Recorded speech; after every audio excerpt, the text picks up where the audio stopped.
You are now part of a social experiment. See now where my limit is. Only got no ohs. Did you have like that set in your head, like as a goal, like you want to make the Olympics, or was it kind of like you said, like go with the flow kind of thing and do your best? What was your journey mentally and physically into to get to Olympics? Yeah, I mean, obviously, sort of the season, it's Olympic year, and you're like, okay, I know this. The goal is to qualify for the Olympics, but I never told myself like I had to qualify. I was just like, well, if I fence the best, and my best is good enough, then I will qualify for the Olympics. And so that's kind of the process that I took the whole season leading up. Every tournament, I made a top 16 or better, so I was pretty consistent. And so because of that, and then I medaled at one of the tournaments. So from then on, I was just like, okay, I'm gonna make it. But for me, it wasn't as like I wasn't like pressing myself like I have to do this. It was more so like, well, if I or if I try to win every tournament, then probably I'll qualify. That was kind of mentality. So you did qualify. What was your experience like? First time being in the Olympic Village, being in Paris, seeing some of the best athletes in the world. Like what was that like for you? Yeah, I mean, it was kind of like surreal. Like you fly, you get on the plane, you land, they take you to the village, and you're just walking around like Team USA housing. And you see all these people you see on TV. You see like Simone Biles, Katie Ledecky, and it's just like kind of crazy that you're just in this area of all these great athletes. Um, but yeah, I feel like in my personality though, after a while, I just kind of like I was like, okay, that's cool. Let's get back to like task at hand. So for me, it was very exciting. Obviously, the first few days with the opening ceremony and just like kind of the realization that you qualified, like you made it to the Olympics. But I think quickly after that, and I think this is probably for everyone, like has this feeling of like, okay, it's cool, but let's get back to like, let's focus and let's get back to like what we came here for. So for me, I feel like a lot of the excitement wore off because I just got so focused on my competition that I stopped like really focusing on all the craziness around me. But definitely really cool for the first like week. Yeah. I can imagine. So no one really had you as a potential medalist going into the Olympics, really. How did you maintain your confidence, like with fencing and fencing the best in the world when people didn't even look at you to medal at all? And what was it like going through, gradually coming up with each session that you were fencing and you know being in a position to medal? Yeah, so I think it's fun being the underdog because realistically you have less pressure than someone who's expected to medal. So I was just kind of going out there trying to have fun. I really like when I have a big crowd. So I really enjoy just fencing in that venue. Yeah, my kind of mentality was like, okay, well, I had nothing to lose, literally. Like, this is my first Olympics. No one thinks I'm going to do anything. Like, let's just, you know, fence to have fun, fence to enjoy the environment, yada, yada, yada. And so I think from the mentality of just wanting to compete at the highest level and give it my all, it brought me to the finals. But yeah, I feel like that's just kind of how I viewed it. Yeah. Now in the finals, you face your teammate Lee Kiefer. And what was your mindset going through that match? And did you know that you were in position to be the first Black woman to medal, like at the Olympics? Did you know that at the time? Yeah. So before Fence Lee, I had like a whole hour long break.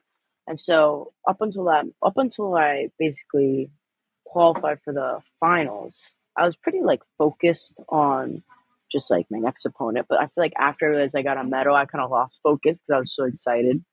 Um, so going into that finals period, I wouldn't say I was just happy to be there, honestly, which is rare for me. I'm never just happy to be there. So maybe she got lucky. I was a little shocked, but yeah, I mean, I was just honestly happy to be there, happy to, be leaving with a medal. And then I guess in terms of fencing Lee, like I have never beaten Lee in my life.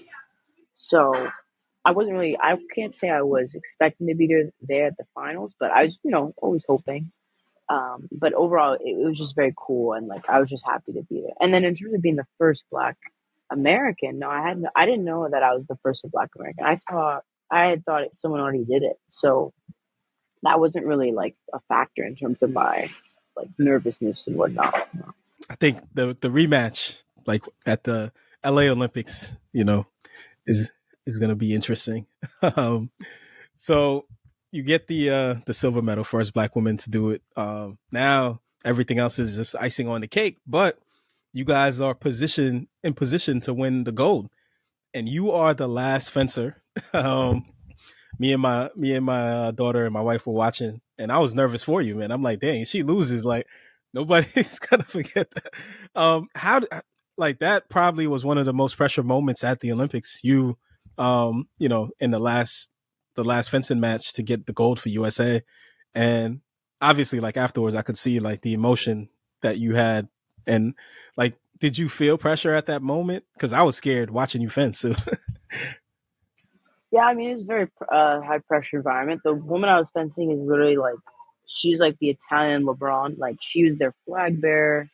She's won numerous Olympic medals. So, and I barely beat her in the individual competition. So I knew she wanted to, get some revenge on me. So she's going at me very hard, very aggressive.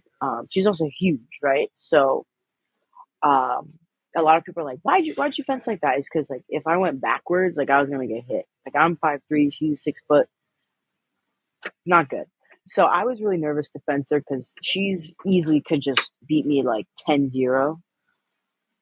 But I think the reason that I was put as the anchor is because like compared to everyone on the team, I feel like I'm a little crazy, and so like I love being in like high pressure environments. I love obviously like fencing in front of a crowd and like flaunting and taunting and whatnot. So that's kind of I think why I was in the anchor position.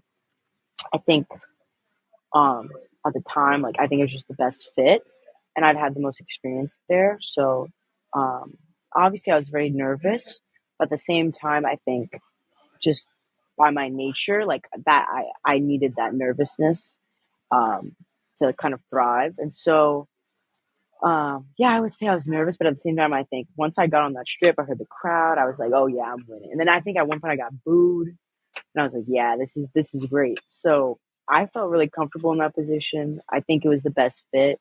I think my teammates would agree, like that was probably the best decision. But yeah, you're gonna be nervous, but like I said earlier, like once you realize you're going to be nervous, you can get over that fear a lot quicker.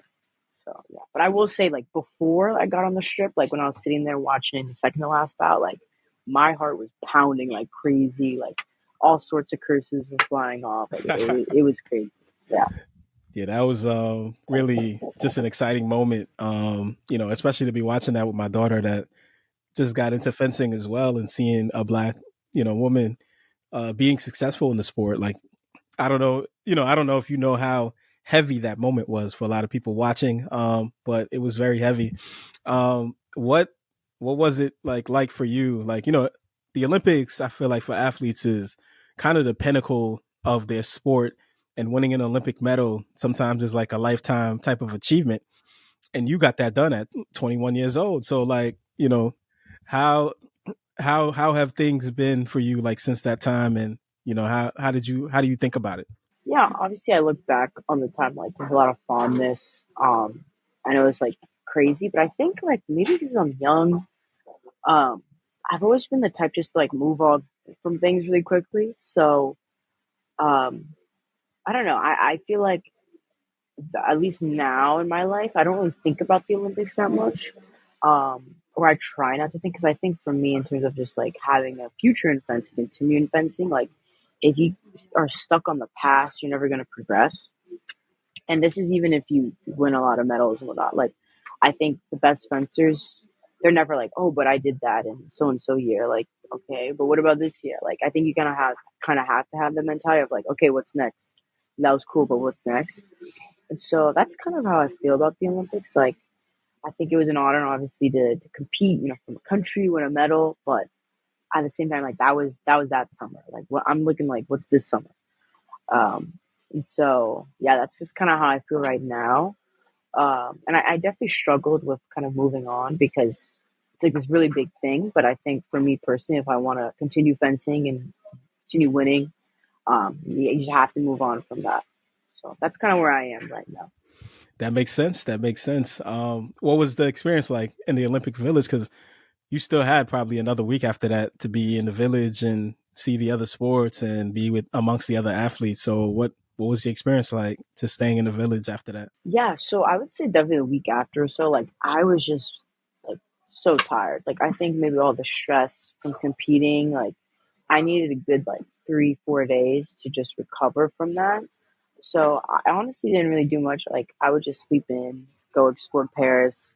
My friends came to watch me, so hang out with my friends. I watched a few like other sports. Like I watched my friend. Um, dad works in the NBA, so I got chances to see like a lot of the basketball games, which was pretty sweet. And I didn't have tickets beforehand, so I was sick. Um, yeah, I just got to like I don't know, I met some cool people. I met Stan Lee, if you know Stan Lee from like the Adidas shoe, the old dude. That was cool. Saw gymnastics. That was really cool to like see Simone Biles do her stuff on her stage. But yeah, I just kind of spent my time just like taking it all in. I'd walk around the village. They have all these like activities do around the village. But yeah, I spent my time just relaxing and taking it all in, just hanging out with friends. But yeah, I would say for a good amount of time, like I didn't even want to go out to party because I was so tired and like I think had some lingering stress from competing. Gotcha. When you got back, you were able to see and speak with Peter Westbrook. So, what advice or what did he share with you? Yeah, I mean, he was just obviously like really proud of me. Thankfully he got to see the achievement before he passed away. But yeah, I think he was just really proud of me. Like he had, he's known me since I was like an eighth grade little kid. So um, I think for him to see me develop and to reach the stage, I think he was just really proud. And so it was amazing to kind of share that moment with him. Now, I got to ask you, which medal is more important to you? Which medal do you value more, the silver individual or the team gold? I don't know. That's a tough question. I think honestly, maybe the team one, just because that's where I had the most struggles in my career. Like me being pretty, like for example, our team is two like slightly older people and two younger people, and so for me, the past 4 years leading up to the Olympics, like trying to find my place within the squad. Like at first, I tried one position, then I tried one, then finally I settled on the anchor position, and so being so young, like I had a lot of kind of struggles learning how to be in that position, learning how to close out. Like I said, like literally the year before, I had this terrible, terrible upset, and it kind of really scarred me a little bit. So to come out there and finally win, I think was a really big deal to me. It's kind of a testament to all the hard work I put in trying to like fit into that role and fit within like a team where I was kind of one of the younger people. So that one I think I feel a lot more closer to. The silver one is cool. That silver one is more like a flex, like I did it. But yeah, the gold one definitely is more a testament to the hard work I think throughout the 4 years. So every day I'm going hard. I'm talking business, bank accounts, and credit cards.